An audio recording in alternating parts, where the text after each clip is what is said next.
Hi, welcome. So, you've most likely been diagnosed or have a family member who's been diagnosed with Brown Sequard Syndrome, and you're trying to find information. I wanted to give you my experience with Brown Sequard Syndrome. I am not a medical doctor, I am a Brown Sequard patient. I can only give you my experience. I can only share the information that I've been given.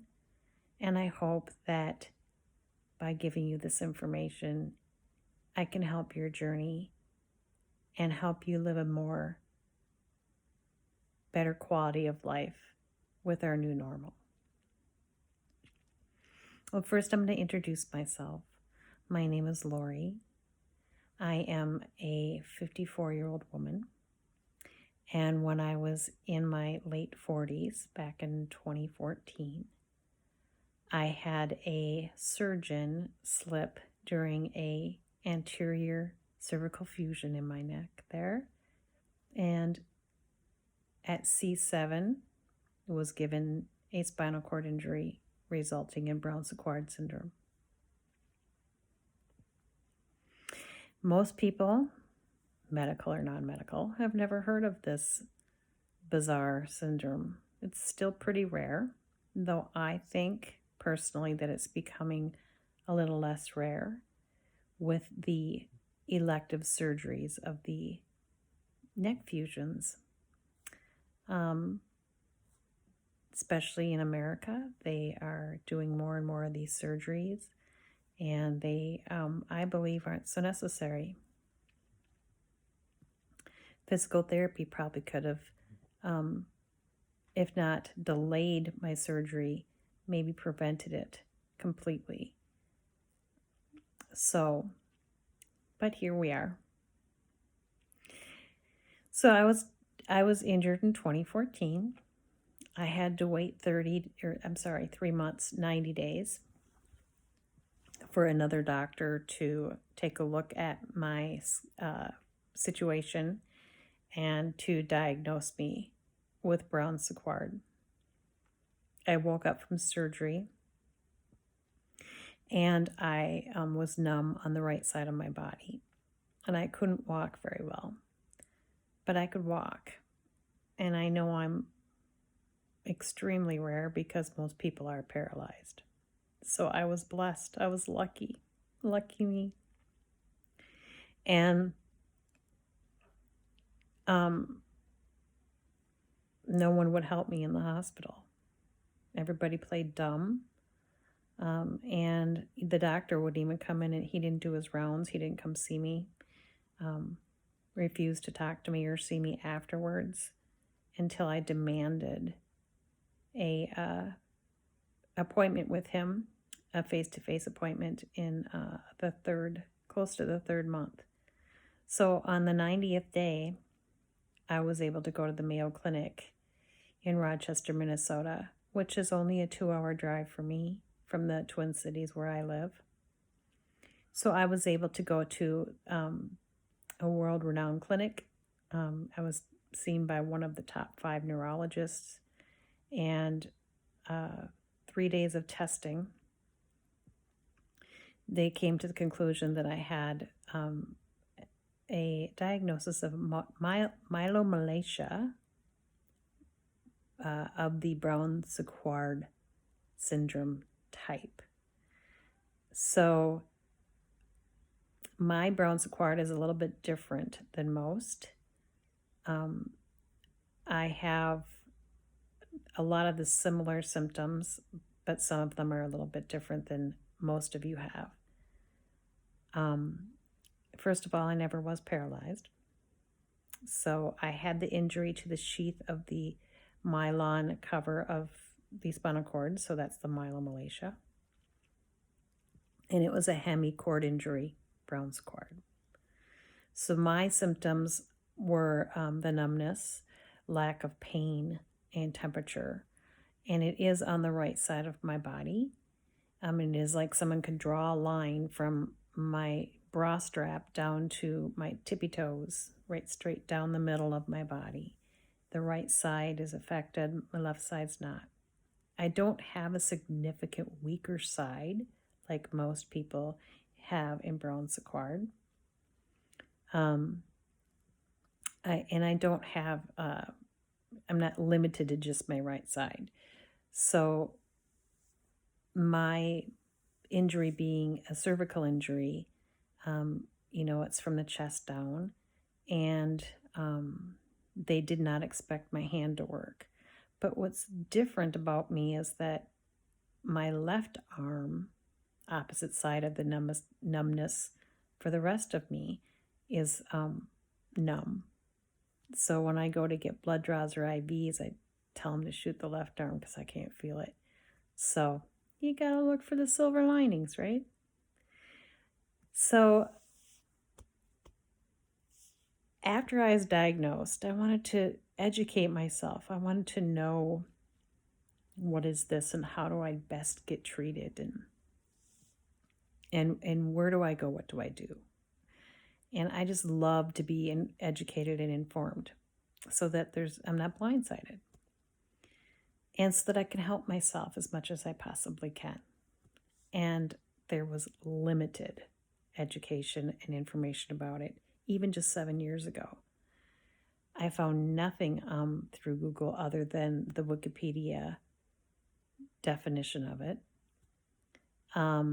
And at that point, it was still referring to stab wounds and gunshots. It didn't even reference surgical error or diving accidents or car accidents. So we've all had some sort of injury, and our journey may have been different getting here, but now we're definitely in the same boat. I kind of think of it as we're on a cruise ship and we all have different levels, but we're definitely on that same boat in that same ocean. So I'm hoping to give a place to help guide you on the journey if you're newly diagnosed or have a family member newly diagnosed. I can provide links to treatments and supplements and therapies that I found successful or have heard about that have made other people have success.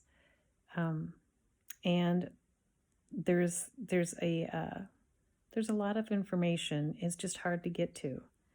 And the most important thing is just getting a team of doctors, and hopefully they'll talk to each other. In the U.S., that's really hard to accomplish. Our doctors don't tend to intertwine with each other.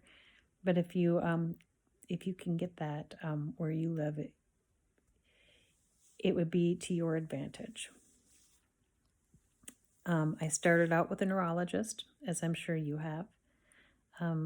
And then I was sent to a pain doctor. So, that's, the pain doctor, neurologist, and PT or physio, occupational therapy. I also had to go see an optometrist or ophthalmologist because during the process I developed Horner syndrome.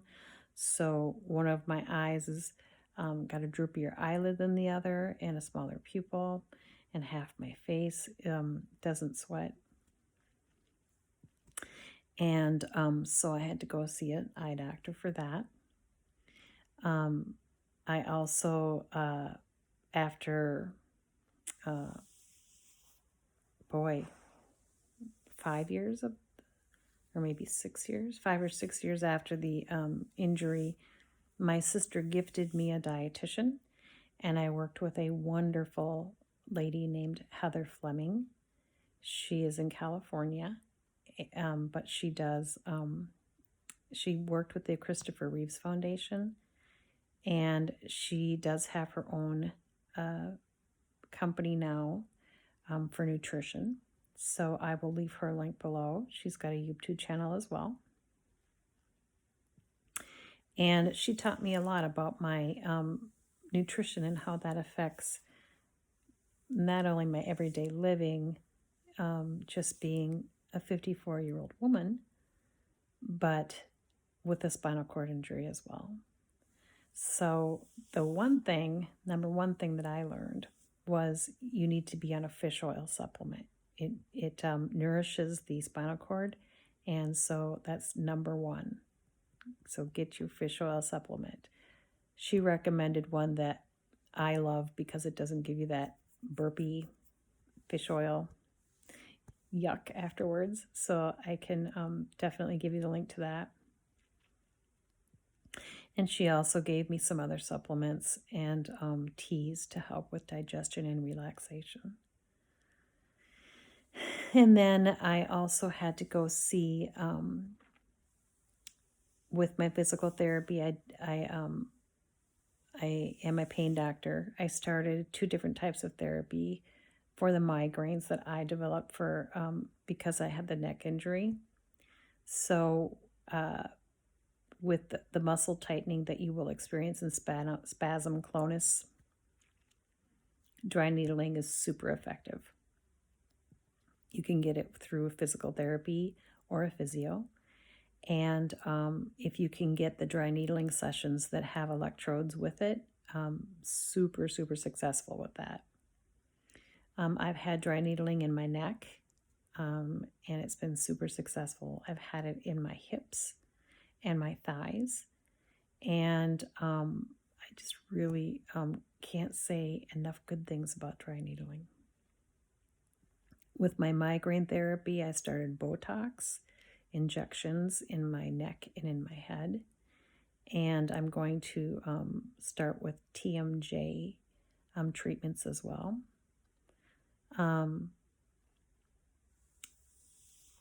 I started with physical therapy in a pool.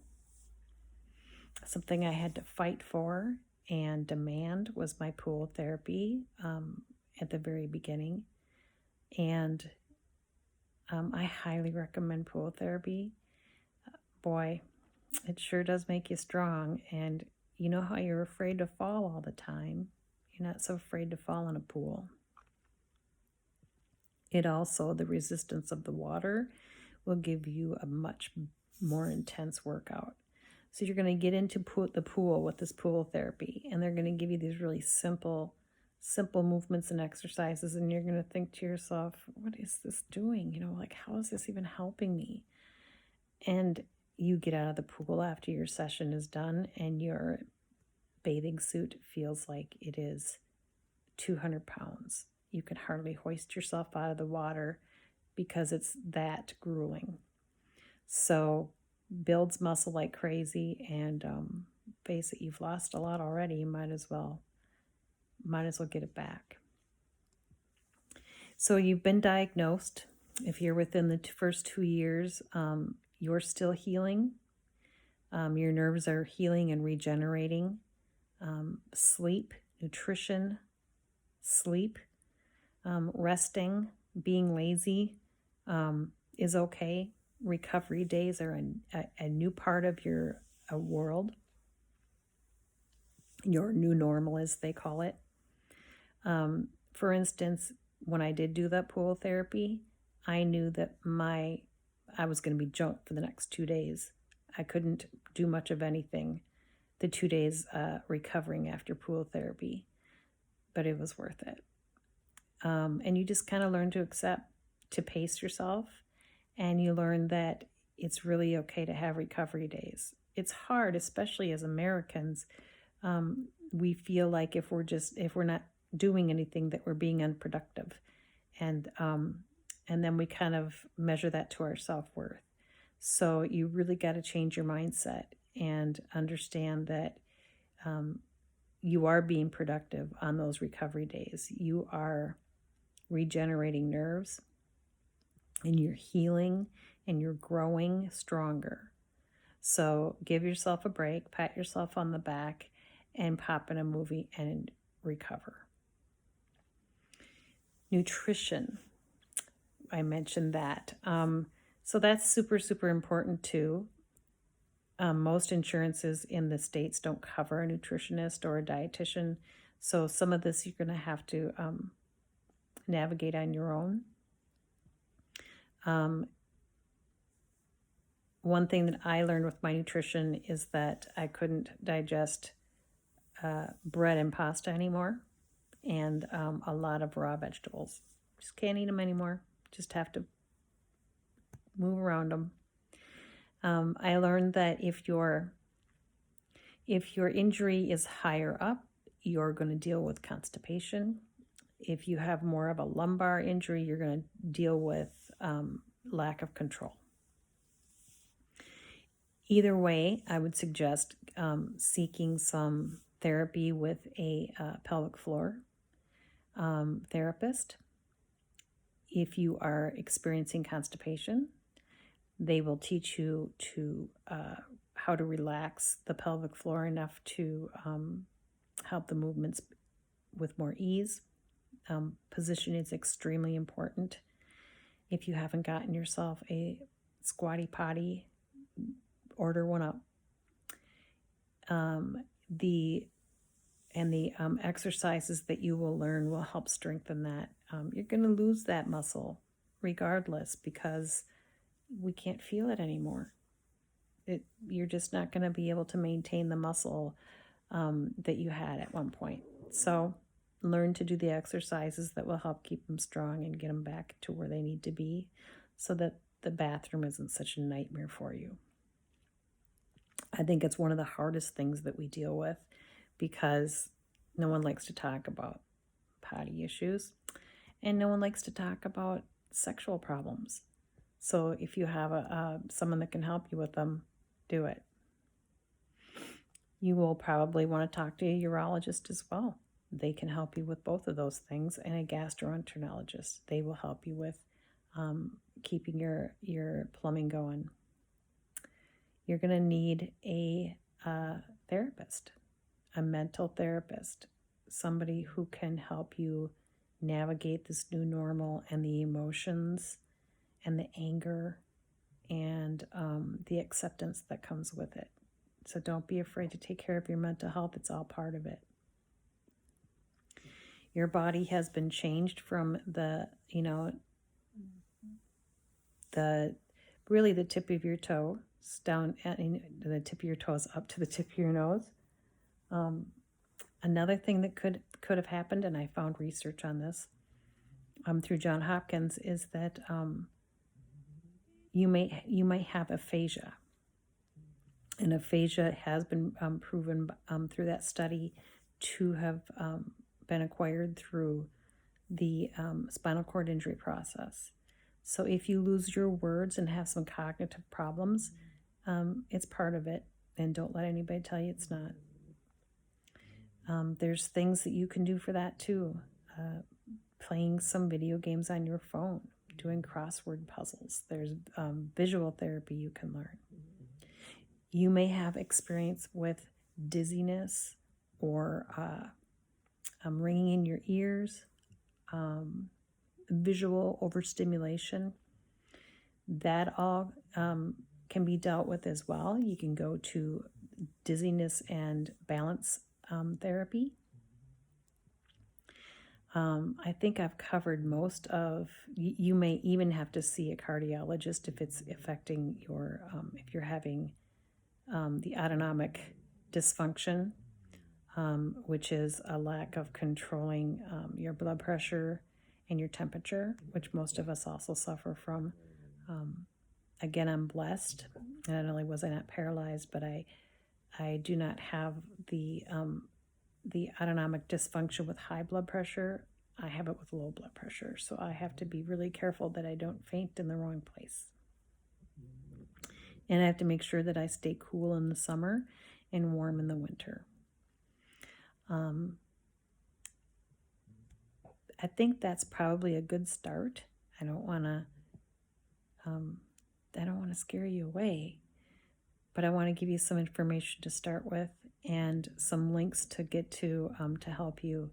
I'm also going to leave my email so that you can contact me and ask me questions or ask me to do research for something or, send you links to what I've learned. I also am interested in your story, in your journey, And if you've learned of therapies that are super effective, I want to hear about that so we can share it with other people too. There is a community on Facebook. You can find Brown Sequard support groups on Facebook so that you can have peers to talk to and bounce ideas off of and just get the love and support that you really need, because no matter how hard your family tries to empathize with you, there's just things they can't possibly understand. And so we're there for each other to help one another get through this life and this new normal, because you're going to be told that a lot. This is your new normal. So why not make our new normal the best normal? It is St. Patrick's Day. I wish you many Irish blessings, and I hope you have a fabulous day. Until next time.